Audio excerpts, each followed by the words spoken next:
훌륭하고 완벽한 정신치료인 불교 정신치료를 하는 정신과 의사 전현수입니다.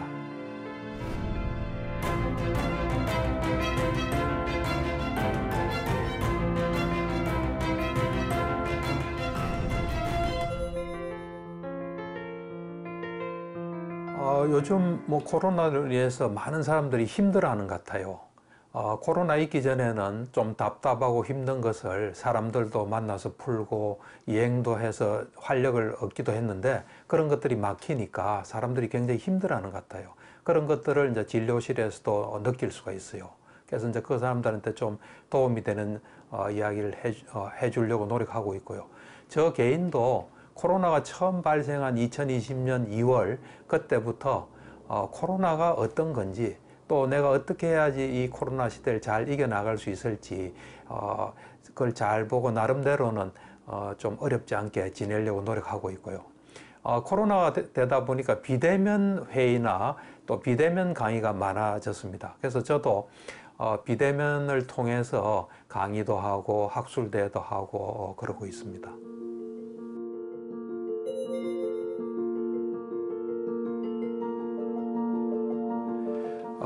우선 불교는 제가 생각하기에 아주 훌륭한 정신치료입니다. 좀 더 어째 보면 완벽한 정신치료를 할 수 있습니다.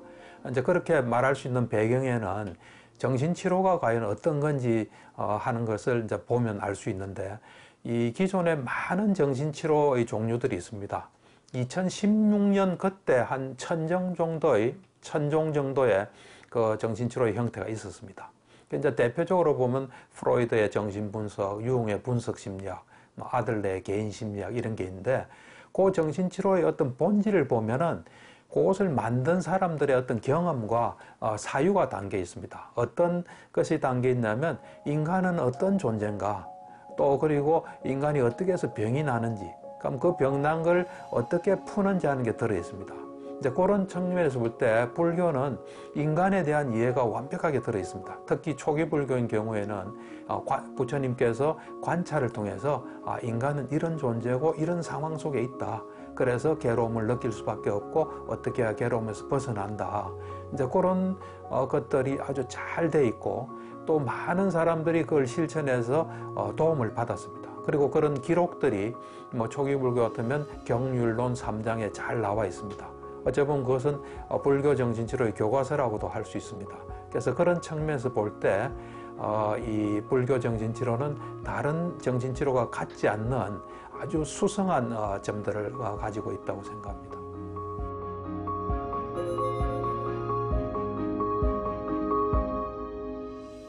이 모든 정신치료에는 다 병인론이 있습니다. 무엇이 병을 만드나.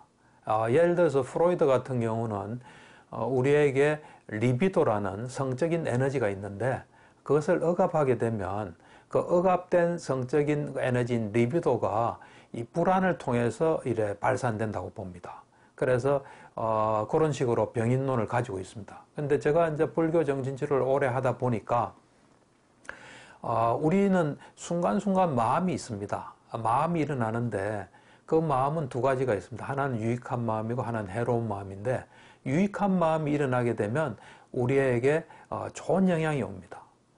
좋은 영향이란 우선은 이 마음은 또 물질을 만들어냅니다. 그래서 물질적인 영향을 주고 그 마음 자체가 또 하나의 우리가 순간의 정신이 됩니다.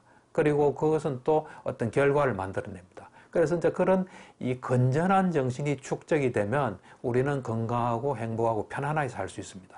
그에 비해서 이제 우리가 마음을 일으켰을 때 그 마음이 해로운 마음 같으면 우리에게 안 좋은 영향을 줍니다. 물질을 만들어내고 그 자체가 정신이 되고 그 다음에 또 어떤 결과를 가져옵니다. 그래서 그런 불건전한 정신이 축적됐을 때 정신적인 문제가 생긴다고 봅니다. 그래서 제가 임상에서도 환자들 이래 보다 보면 보통 이제 환자들이 불안이나 우울이나 여러 가지 문제가 있는데 그 문제가 발생하기 전에 해로운 마음이 상당 기간 진행되고 그로 인한 불건전한 정신이 많이 축적됐을 때 그런 병리적인 현상이 오는 걸 볼 수 있습니다. 그래서 이제 그런 측면에서 치료라는 것은 유익한 마음을 많이 일으키는 것이 치료라고 볼 수 있습니다.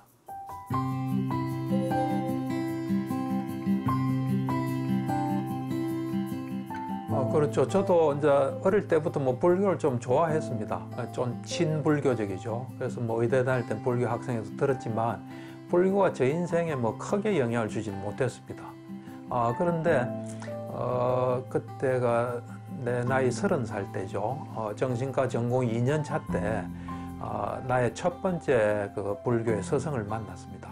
이제 그 스승을 만났는데 이제 그분이 이런 이야기를 했습니다. 제가 이제 정신과 전공 2년 차라 하니까 놀라운 말씀하셨어요. 불교란 것은 괴로움을 해결하는 완벽한 시스템이다. 당신이 하는 정신의학도 정신치료도 정신적인 문제를 해결하는 거 아니냐. 이 불교의 괴로움을 해결하는 완벽한 시스템, 이 불교의 용어만 좀, 말만 좀 바꾸면은 훌륭한 정신의학의 체계가 될 것이다. 그런 말씀하셨어요. 그래서 이제 참 대단하신 분이다. 이분한테 배워야 되겠다. 그래서 이제 그분의 제자가 됐죠. 제자가 되면서 이제 그분이 불교에 대해서 말씀하시는데 들어보니까 이건 진리구나. 세상이 이제 어떻게 구성이 돼서 어떻게 어떤 원리로 움직인다는, 이제 불교에서는 그걸 업설이라 그럽니다. 이게 진리구나 하는 걸 깨닫고 그 진리를 내 생활에 적용을 해보니까 내가 좀 사는 게 편해지는 걸 느꼈어요. 그래서 정신적인 문제를 가진 사람도 이걸 잘 이해하고 자기 생활에 적용한다면 정신적인 문제 해결에 도움이 되겠다 해서 이제 불교와 정신치료가 같이 가게 된 거죠. 그래서 이제 불교 공부하고 수행하면서 이제 경험했던 것, 그 경험한 것이 나한테 도움을 주고 또 보편적인 어떤 경험 같으면, 지혜 같으면 그거를 이제 정신치료에 활용을 하기 시작했습니다. 그래서 그걸 한 30년 가까이 했죠. 하다가 이제 수행을 통해서 불교에 대한 의문이 하나도 없어지니까 그때 불교와 정신치료가 붙으면서 불교 정신치료가 되고 불교는 훌륭한 정신치료고 과학적인 정신치료다. 그래서 이제 이 길을 걸어가고 있습니다.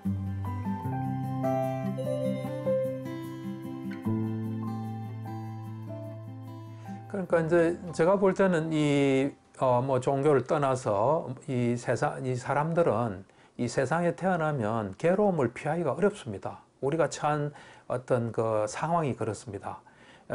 이제 엄마 뱃속에서 태어나면 우리는 주위의 영향을 받을 수밖에 없습니다. 제일 먼저 영향받는 게 사람입니다. 그런데 우리는 한 명입니다. 그렇지만 사람은 굉장히 많습니다. 많다 보니까 그 사람들이 나를 위해서 돌아가지는 않습니다. 그 사람들을 위해서 돌아가다가 불똥이 나한테 탁 튀면 그것이 괴로움입니다. 그래서 사람으로부터 오는 괴로움을 피할 수가 없습니다. 그 다음 이제 사람 아닌 또 다른 것들의 영향을 받죠. 눈에 안 보이지만 아메바 바이러스, 그것들도 우리에게 영향을 주고, 우리 지금은 이제 바이러스의 영향으로 이래 코로나 시대를 살고 있고, 그 다음 이제 자연 어떤 조건, 기후라든지 이런 것에 영향을 받을 수밖에 없습니다. 그래서 그건 피할 수가 없습니다. 근데 그것에 대해서 우리가 괴로움을 좀 안 받으려고 이래 몸과 마음을 막 써도 우리 몸과 마음 한계가 있고, 또 본질적으로 보면 우리 말을 듣지 않습니다.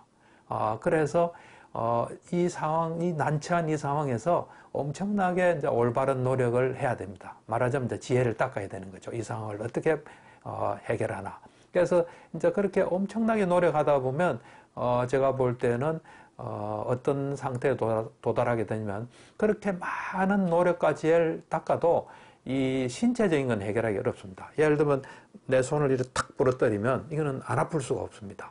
그렇지만 이게 부러질 때 내 마음은 괴롭지 않을 수 있습니다. 그 경지까지 갈 수가 있습니다. 그런데 그런 올바른 노력을 해야 되는데 사람들은 그런 괴로움에 처하면 자기가 또 문제를 만들어냅니다. 그래서 그 괴로움을 가중시킵니다. 그래서 일단은 내가 만드는 괴로움은 없애는 쪽으로 가야 됩니다. 예를 들어서 누가 나한테 기분 나쁜 말을 했다. 그럼 그건 피할 수 없습니다. 그때 또 집에 가서 막 이래 화내고 또 어떻게 보복할까 하는 건 자기가 만드는 괴로움으로 볼 수 있습니다. 그러면 이런 정말 곤란한 상황에서 그럼 어떻게 지혜를 개발해야 되나 하는 건 두 가지를 생각할 수 있습니다. 하나는 정확히 보는 겁니다. 우리를 둘러싸고 있는 사람이나 자연 조건, 사회 현상에 대해서 정확히 보는 노력과 그 다음 두 번째는 우리에게 도움이 안 되는 생각이라면 스톱하는 노력인데 가급적이면 모든 생각을 다 스톱하는 게 제일 좋습니다. 그거 두 개가 우리가 좀 어렵고 힘들지 않게 살아갈 수 있는 방법인 것 같습니다.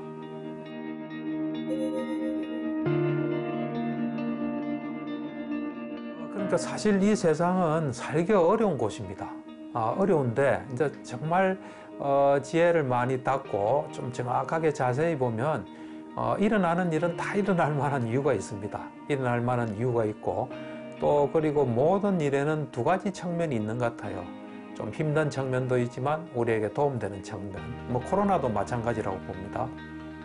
그래서 내가 어떤 일이 일어날 때 이건 너무 힘들다 하지 말고 다른 측면, 나한테 도움되는 측면, 그거를 보는 것도 굉장히 저는 도움이 된다고 생각합니다. 그리고 이제 제가 볼 때는 이 세상에 일어나는 일은 다 일어날 만한 어떤 인과의 법칙에서 일어나게 됩니다.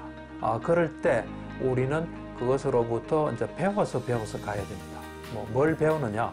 예를 들면 세상이 어떻다는 걸 잘 알 수 있는 걸 배울 수도 있고, 또 내 자신이 어떤 존재인지, 또 내가 뭘 좀 더 보강해야 되는지, 이런 것들을 배울 수 있는 거기 때문에 사실 제가 볼 때는 아무것도 걱정할 거 없이 뭔가 충분히 자기가 하고 싶은 대로 하고, 거기서 어떤 일이 벌어지든지 거기서 또 뭔가를 배워서 이래 간다면 살아가는 데 있어서 너무 이래 너무 괴롭다, 이게 내한테 왜 일어났지, 나는 팔자가 왜 이랬나, 그런 생각을 안 할 것 같아요. 그러니까 이제 이 보통 보면 제가 볼 때는 무슨 일이 이제 일어날 수밖에 없어 일어나는데 그걸 잘 보질 못하니까 이제 그때 후회도 하고 자책도 하고 또 자기를 힘들게 하는 것들을 많이 하는 것 같아요. 이제 그런 것들을 멈추고 정말 이제 내 자신과 세상 또 일에 대해서 잘 알게 돼서 좀 더 하루하루 나은 삶을 사는 계기가 되었으면 합니다.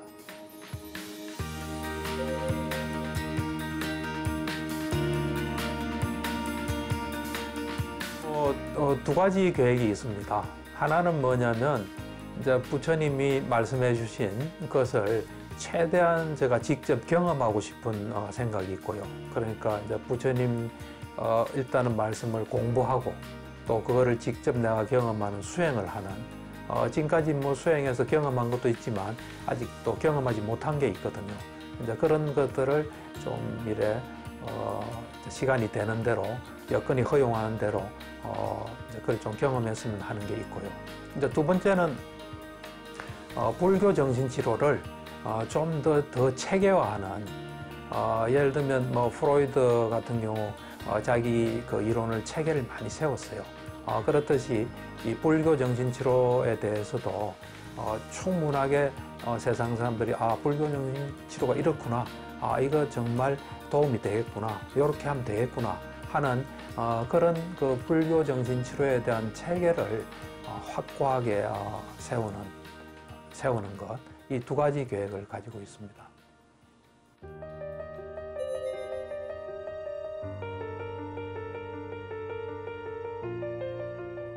기본적으로 우리 인간이란 것은 이 시간을 써다가는 존재로 생각합니다. 이 세상에 나와서 우리에게 주어진 시간을 써다가 이제 가는 존재인데, 이제 그런 측면에서 볼 때 시간이 가장 소중하다고 봅니다.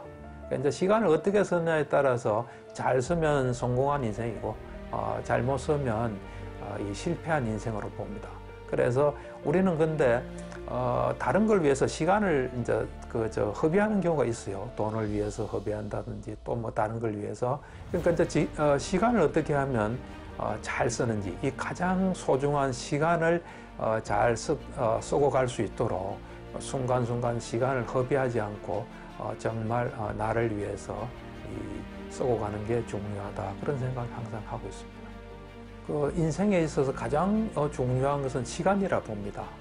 그래서 그 시간을 잘 쓸 수 있도록 하는 것이 인생에서 가장 중요한 점이라고 생각합니다.